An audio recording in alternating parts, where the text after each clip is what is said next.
Grand Seiko is one of the most unique watchmakers in modern horology, and we're going to use the SBGA467 to show you why. Up until the 1960s, Swiss watchmaking was considered the epicenter of the watch world, and there's a strong argument for the sentiment still to this day. It's true that their operation was shaken up during the so-called quartz crisis, when Japanese watchmakers like Casio, Citizen, and Seiko started using battery-powered calibers as the engines for low-cost models, but they largely stayed in their lane and the anxiety diminished. That was all true until Grand Seiko's advent, whose engineers imagined luxury watches that could rival the likes of Omega, Rolex, and Tudor. A keen focus on crafting signature luxury watches with premium finishing and uber-precise calibers quickly skyrocketed Grand Seiko to acclaim, with experts and modern tastemakers now considering the company as a future contender for Swiss heavyweight Rolex.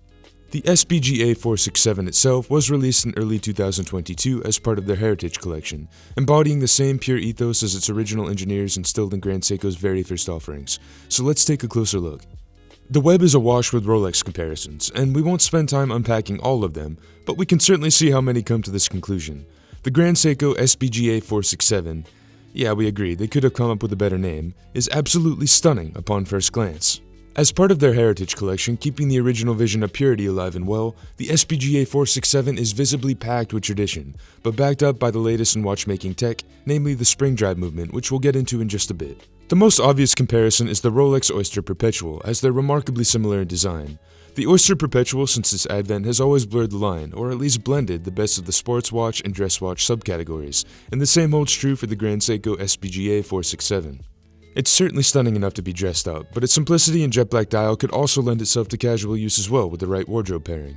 The price will also be attractive for folks looking for entry-level luxury and who might like the look of their Rolex OP, but have a hard stop at $5,000. Since you can currently pick up the new Grand Seiko SBGA467 for $4,800, making it just a bit more attractive than the Oyster Perpetual for a few thousand more. Before we dive deeper into the technicalities of the watch, probably the most unexpected aspect, which will no doubt immediately strike you, is the smooth second sweep that spins without any visible tick thanks to the spring drive tech tucked inside. The sweep looks fake in person, and when we say smooth, we mean it. Just take a look for yourself. Alright, so Grand Seiko considers this part of their Heritage Collection, which is nice sounding marketing jargon for a watch that will embody the proportions and styling of their first mid-century watches.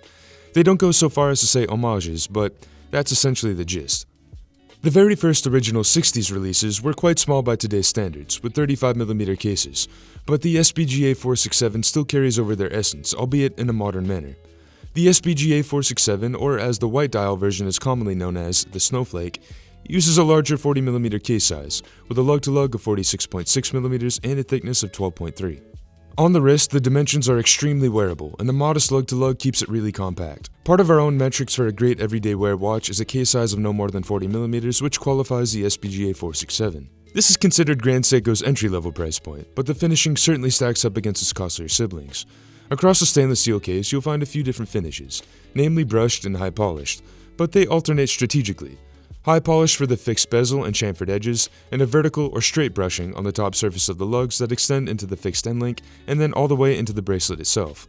And the screw-down crown at the 3 o'clock is ever so slightly recessed, and is used to wind the mainspring, which in turn moves the power reserve indicator on the dial. Moving on to the dial, it's hard to turn your head away from the second hand sweep, so we'll speak to this first.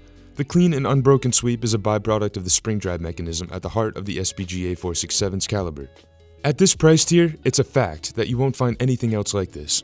You may get close with a COSC certified movement from Tudor or Omega that boasts 4Hz beat rates, but when you see the Grand Seiko sweep in person, it blows its competitors out of the water.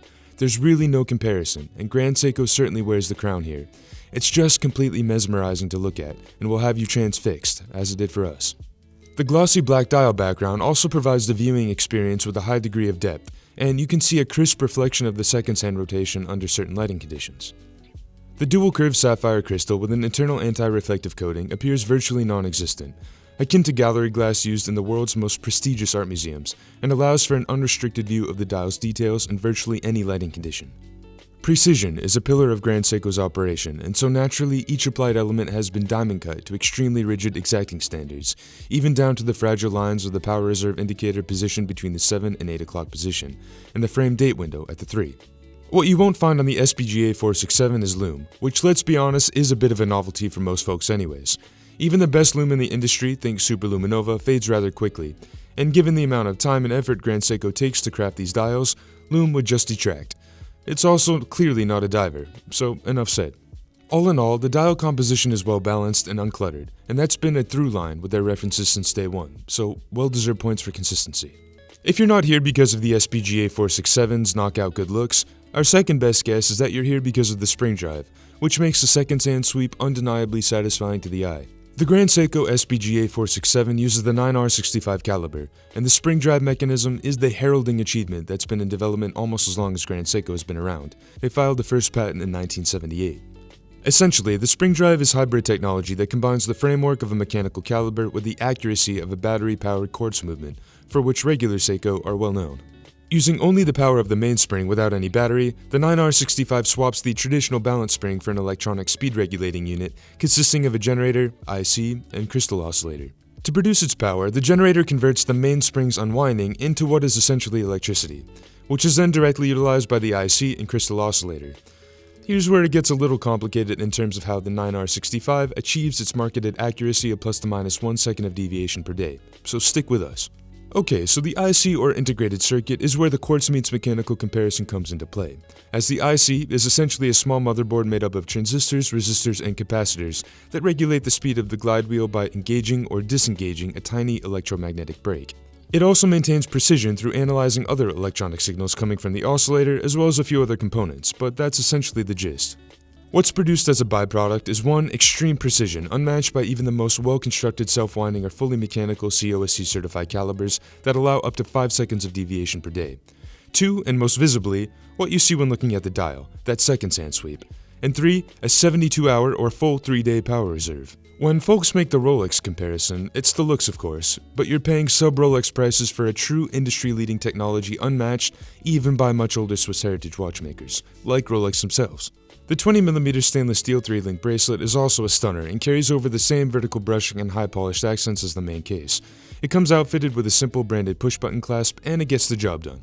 On the wrist, it's conforming and offers a lot of comfort, doesn't produce any audible noise, and uses screw posts for macro adjustments. However, it doesn't build in any micro adjustment points, which is a bit of a disappointment for fine-tuning. Bringing this to a close, at the end of the day, you have $5,000 to spend, no more. You aren't in need of a utility first piece, and you want something that packs a punch for everyday wear use. Oh, and you don't want to have to worry about accuracy or the constant upkeep of a mechanical movement. You also love the look of an entry-level Rolex, but don't want to feel as though you settled just because you couldn't cough up enough cash. Cue the SBGA467, or frankly any of Grand Seiko's other entry-level heritage references. When we said in our introduction that Grand Seiko could rival Rolex, we meant it. Rolex does have the household name, and that will be the biggest soft factor against Grand Seiko that they have to compete with. But in terms of spec-for-spec performance, it's hard to argue Grand Seiko couldn't go head-to-head with the crown, and perhaps even one day secure the top horological spot.